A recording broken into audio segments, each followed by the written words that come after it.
Hello, আসসালামু আলাইকুম। চলে আসলাম তোমাদের আজকে নতুন একটা রেসিপি নিয়ে। তোমাদেরকে নতুন একটা রেসিপি দেখাবো।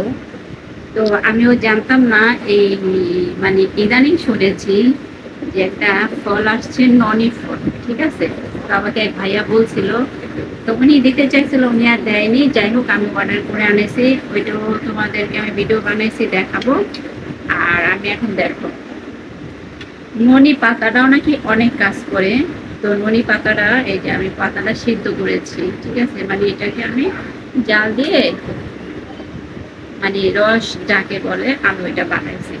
আর কি আমি যতদিন খাবো, ওই ননি ফলের জুস আর এই পাতার রস দিয়ে একসাথে একটু মধু মিক্স করে আমাকে বলছে খাওয়ার জন্য।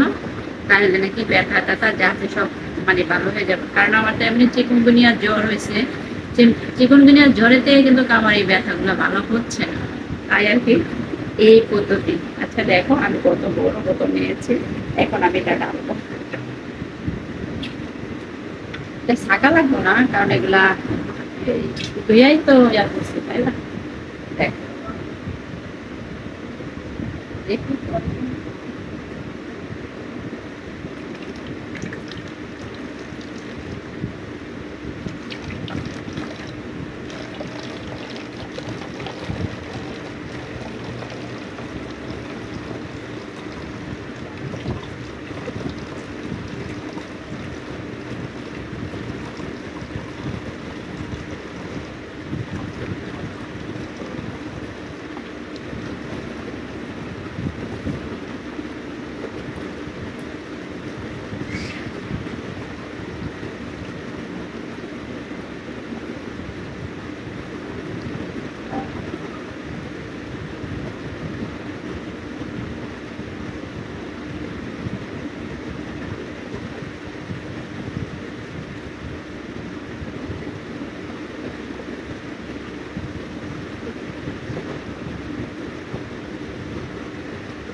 দেখো, এইটার কালারটা একদম চা পাতা কালার, যেরকম জাস্ট মানে তুমি ভাবতেই পারবা না যে এটা কি খাচ্ছ। ঠিক আছে, এটা একদম চা পাতা, মানে চা চা আমরা যেরকম চা খাই, রং চা বলি না, এই রং চা ঠিক মনে হচ্ছে, কিন্তু অনেক অনেকখানি পড়ে গেছে।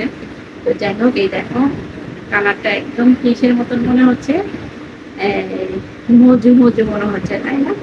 কিন্তু আসলে এটা একটা অনেক উপকার।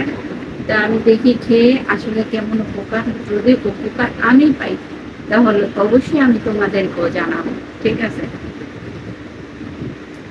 তো কেমন লাগলো অবশ্যই কমেন্টে জানাবে। ওকে, আল্লাহ হাফেজ।